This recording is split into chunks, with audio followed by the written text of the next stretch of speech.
So you're going to see some different things on Great Day for a little while. Yep, for a couple of weeks at least. We wanted to explain what's going on. You're coming back to Great Day. It's a homecoming of sorts, at least for a couple of weeks. Yeah, happy to help out. It'll be a big shift, but I'm excited. Yeah, for your sleeping shift. Don't you normally go to sleep at like 2 in the morning? I did last night. But I'm excited. I'll get to go to my kids' swim meets. Oh, nice. Okay. Which I haven't been able to. She's already giving me grief that she won't wake up with me, but it's a give or take. If you're a working mom, trust me, you'll understand what I'm talking about. Yeah. You just do and with this job, there really is no normal shift. So well, that's true. So I'm going to be off for about 6 to 8 weeks for a medical procedure. I'll tell you about that in a second. But you're now going to completely flip your schedule, so then you can come to the morning shift from the night shift to take my place. And I appreciate it. No, I'm not taking your place. Much. I'm just helping out. Oh, well, okay, yeah.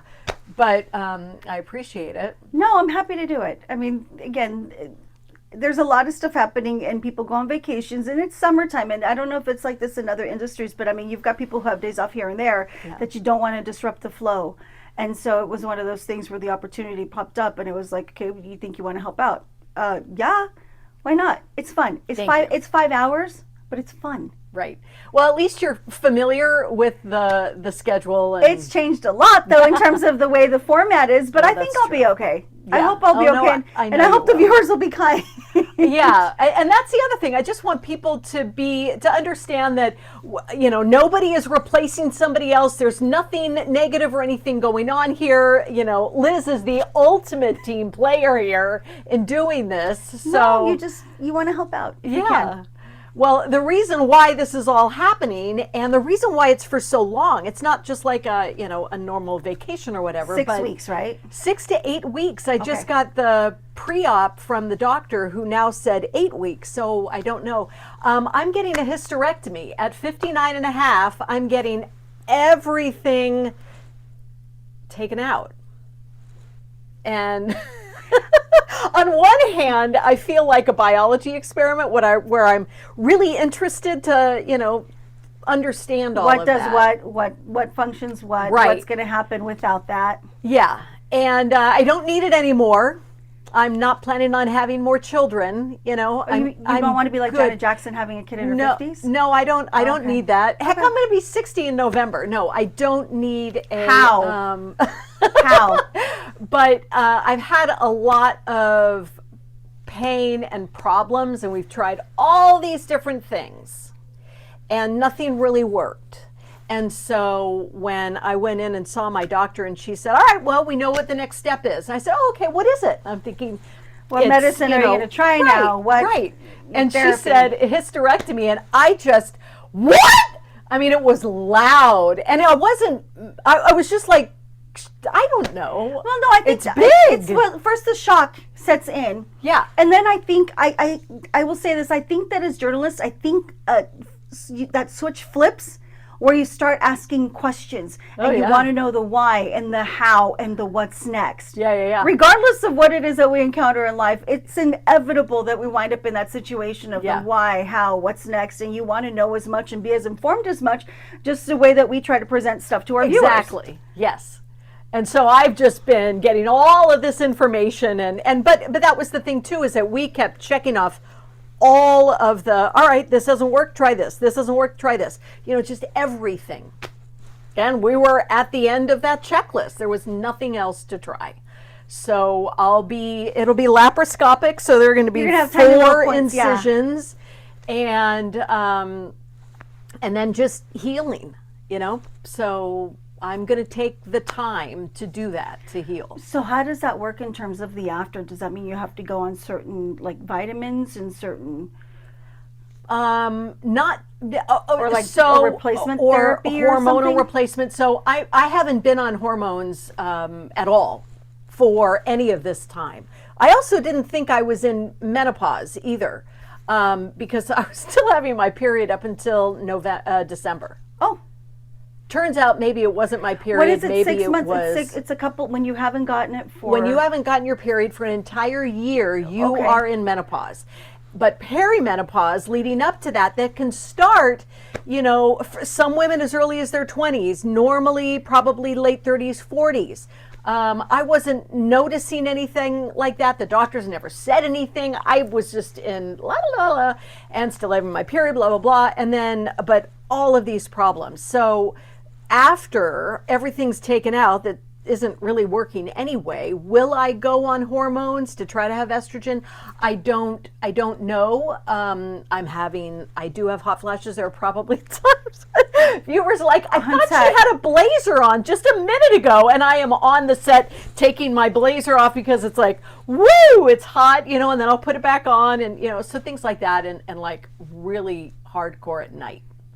So hot at night, whether it's summer or winter. But anyway, I don't know. It's just going to be another biology experiment where you try. My doctor has said, if you want to try, we'll do that. If it's not really doing anything for you, then we won't. I think it's one of these things where I think that by talking about it, maybe some viewers will give you their experiences, share their experience, what's worked and what hasn't worked. Obviously, everything's going to work for the individual as it will. Yeah. But I think it's important to talk about these things. You mentioned the perimenopause. I'm in it right now, and I can tell you that the brain fog is real. I used to be able to remember things, or I thought, okay, there's something I have to do. Then I get distracted, and then I thought there was something I needed to do that was supposed to make me really happy, and then I can't remember what it was. I'll go to the store, the same thing. And it's not like I don't do my puzzles to keep my brain sharp. Yeah. I'm still in the middle of that. Trust me, Wordle, we're good. But it's the whole, okay, what was I doing? What was I doing? And it feels like as soon as 45 hit, pew. Wow. Okay.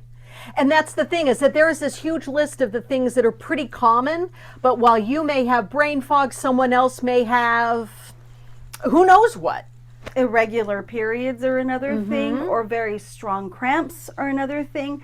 And we're talking about that because there shouldn't be a stigma attached. Everybody goes through it. I don't know why. I mean, it's not to say we're going to go to the corner and start screaming about it, but I just think that it needs to be talked about, and it's normal. It needs to be normalized and not stigmatized. I feel like years ago, when all of a sudden I had a blood pressure problem, out of the blue, I was in my 40s, maybe early 50s. Why wasn't it brought up? Because that's on the checklist. I took medicine, and I'm on medicine, and it was like that. Yeah.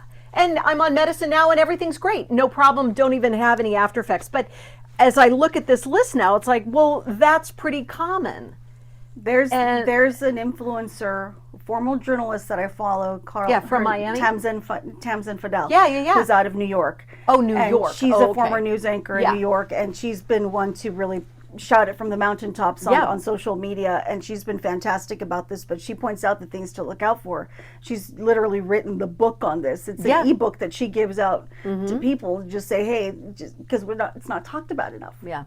And it's not really researched, and they keep saying that so few doctors have, they work so hard to make sure that the women's body can be ready for the baby, and can be ready with the baby, and right after the baby, and then after that, I had a couple of doctors, male doctors. I said, I don't understand why I'm gaining weight all of a sudden. No matter what I do, it's just like that's the excuse. It's this like pooch thing. I don't get it. What happened? Like both these men, and I was so angry. They said, well, that's just what happens as you get older. Because fill in the blank. Yes. Because and anyway, so that's why we're talking about it, though. That's maybe, get other people, again, it shouldn't be stigmatized. There's nothing wrong with it. It happens to everybody, and it's so important for people to have empathy. Yes, that's true. Empathy and not go, oh, key. She's hot again, or, oh, she's having a, That's where it comes in handy fog. that my mom carries her fan at church, because the other day it was the most random times you'll all of a sudden feel very, very hot. And my mom goes, oh, here, honey. And just hands her the fan. It's really strange. I know. When we're sitting right under the fan and I'm still burning up. I know. It's one of those where somebody said the gift of menopause. And you know what? It is, because we're still Praise God, here. we've lived long enough. Exactly. Yeah. And we get to go through another season of our life. And I am like, when you said this, are you excited about this? I know. I'm like, I don't know what the right word is. I know what the right word is to say. No, but I mean, I am. Just because. will this resolve some of the other issues? I think that may have been I where it hope was coming from. so, yeah. But of course, as soon as I signed on to have for my surgery what have I date, done? everything went away anyway. I hadn't had any pain, but I still think that it's important to do, and I'll take the time to rest. And I'm writing a book anyway, so when I'm able to sit up, I have a lot of writing to do, so I'll still be working hard. I think most of our viewers do realize that you're also a professor at Fresno State, and so you've got a lot going on between here and there. That this is going to be a good time. This is, if you're going to do it at any time, this is the time. Yeah, she wanted to do it in January, and I said no. I just can't. Yeah, I just needed to do it in the summer when there was no school, but. Anyway, again, I really appreciate you coming down from the night side to the morning. No, I'm not coming down. Shine. It's all just, it's just a little bit, it's just the calendar. That's all, the clock, rather, not the calendar. But just switching the clock. But I'm excited though. Good. I mean, hello. I mean, our viewers that have been with us forever know I started here on Great Day, so I'm really excited to go back to my roots. Yeah. And go back. I know it's changed a lot since then, and obviously my position no longer exists that I had. But I think it'll be fun.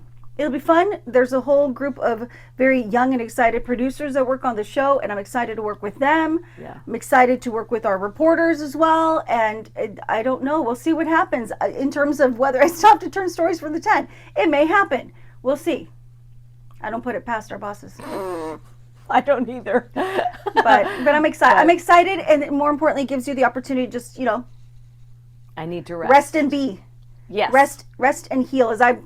Anytime anyone was sick, I'm like, rest and heal, Kim. Yeah. Make sure you rest and heal. And this time you will have to rest and heal. I will. And I'll be back sometime in August, and I look forward to seeing you then. And and I'm doing it sounds like I'm serving time. I'm helping out for 3 weeks, because then I'm going on vacation. And then I don't know if they're going to have me fill in the last week or so. We'll find out. I don't know. It will be fun, and it will still be a great day.